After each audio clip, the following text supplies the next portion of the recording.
Welcome to Fridays at the Front. I'm Will.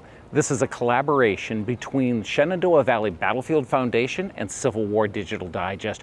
We want to bring great stories to you out of the Shenandoah Valley and encourage you to come here and experience them for yourself. Today, I'm on the pedestrian walkway in Old Town Winchester, right in front of the courthouse.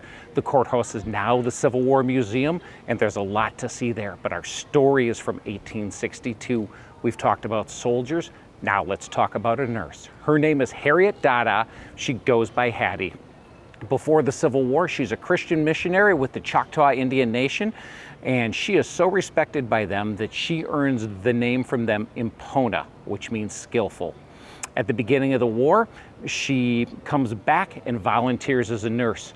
On May 22nd, 1862, she finds herself a few miles south in Strasburg, caring for soldiers who've been wounded and they get run out of town.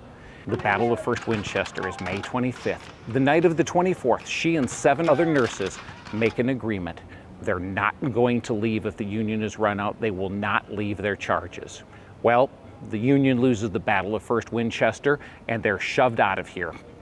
Harriet, Hattie, and her 6 colleagues stay here. She writes about being between working with soldiers here in the courthouse and then also at the Union Hotel Hospital. The Union Hotel was destroyed before the end of the war and no longer exists. This building does. She was working here. After the Confederates take over, she writes about how supplies were limited. She said they had gruel and coffee only to feed the soldiers. They applied to the Confederates for help. They couldn't. There was no meat or vegetables available. But this only lasts a few days. About 7 days later, the Union Army pushes back through.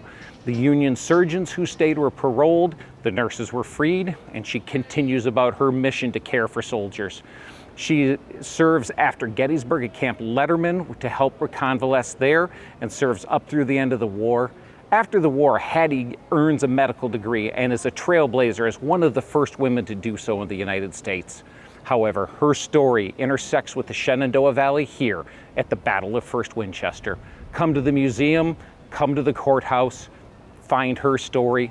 We'll see you again soon.